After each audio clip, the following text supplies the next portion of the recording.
വിജിൻ വായാന്തോട് തുടരുന്നുണ്ട് കന്യാകുമാരിയിൽ നിന്നും. വിജിൻ, നിലവിൽ പോലീസിന് മുന്നിലുള്ള ഒരു സാധ്യത എന്താണ്? കാരണം കന്യാകുമാരി കേന്ദ്രീകരിച്ച് തന്നെ തെരച്ചിൽ മുന്നോട്ട് പോയിക്കൊണ്ടിരിക്കുകയാണ്. ഇന്നലെ വൈകിട്ട് കന്യാകുമാരി റെയിൽവേ സ്റ്റേഷനിൽ എത്തിയെന്ന് പോലീസ് പറയുന്നു. ശേഷം ഈ ഓട്ടോ ഡ്രൈവർ നൽകിയ വിവരം വിശ്വാസത്തിൽ എടുത്തിട്ടില്ലെങ്കിൽ പിന്നെ ഇന്നലെ വൈകുന്നേരം മുതൽ പെൺകുട്ടിയെ കാണാനില്ല. ഇന്ന് ഇതുവരെയായിട്ടും പെൺകുട്ടിയെക്കുറിച്ച് ഇതുവരെയും യാതൊരുവിധ വിവരങ്ങളും ലഭ്യമായിട്ടുമില്ല. അതിനാൽ തന്നെ ഇനി എന്തൊക്കെ സാധ്യതകളാണ്, പെൺകുട്ടി എങ്ങോട്ട് പോയിരിക്കും എന്നുള്ള ഒരു സാധ്യതകൾ കേന്ദ്രീകരിച്ചാണ് പോലീസ് എന്താണ് ഇക്കാര്യം ഇത് സംബന്ധിച്ച് പറയുന്നത്? പോലീസിന് മുന്നിലുള്ള സാധ്യതകൾ എന്തൊക്കെ? ഇപ്പോൾ പ്രധാനമായും ഈ കന്യാകുമാരിയിലെ ബീച്ച് ഭാഗം കേന്ദ്രീകരിച്ചാണ് പോലീസ് പരിശോധന നടത്തിക്കൊണ്ടിരിക്കുന്നത്. വിവേകാനന്ദ പാറ ഉൾപ്പെടെയുള്ള ആ ഭാഗത്താണ്. അവിടെ കൂടുതൽ കടകളൊക്കെ ഉണ്ട്. അവിടുത്തെ CCTV ദൃശ്യങ്ങൾ കൂടി പരിശോധിക്കുകയാണ് പോലീസ് ചെയ്യുന്നത്. എന്തായാലും ആ ഭാഗത്തേക്ക് കുട്ടി പോയിട്ടുണ്ടാകാം എന്ന ഒരു അനുമാനത്തിലേക്ക് പോലീസ് എത്തിയിട്ടുണ്ട്. മറ്റ് ഭാഗങ്ങളിലും തിരച്ചിൽ നടക്കുന്നുണ്ട്.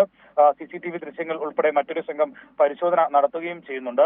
ഓട്ടോ ഡ്രൈവറുടെ ഈ മൊഴി പൂർണ്ണമായും പോലീസ് തള്ളിക്കളയുന്നില്ല. കാരണം ഒരു ക്രിമിനൽ സ്വഭാവമൊക്കെ ഉള്ള ആളുകളുടെ ഭാഗത്തു നിന്നാണ് മൊഴി ലഭിച്ചത് എന്നുള്ളത് കൊണ്ട് മാത്രം അത് പൂർണ്ണമായും തള്ളിക്കളയേണ്ടതില്ല എന്ന് തന്നെയാണ് പോലീസ് ഇപ്പോൾ വ്യക്തമാക്കുന്നത്. എങ്കിലും അതിൽ കൂടുതൽ വ്യക്തത വരുത്തുക എന്നുള്ളതാണ് പോലീസിന്റെ ഭാഗത്തുള്ള ഇപ്പോൾ നീക്കം നടക്കുന്നത്.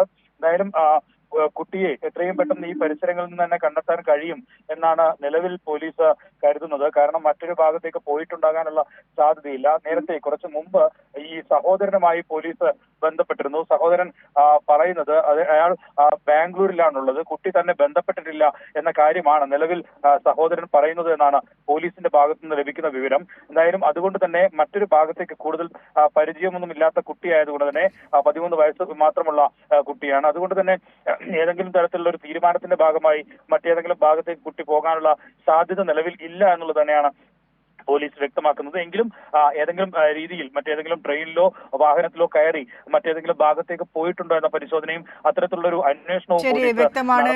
വിജിൻ വായാന്തോടാണ് വിശദാംശങ്ങൾ നൽകിക്കൊണ്ടിരിക്കുന്നത്. തസ്മിത്തിനായിട്ടുള്ള തിരച്ചിൽ പുരോഗമിച്ചുകൊണ്ടിരിക്കുകയാണ് കന്യാകുമാരിയിൽ.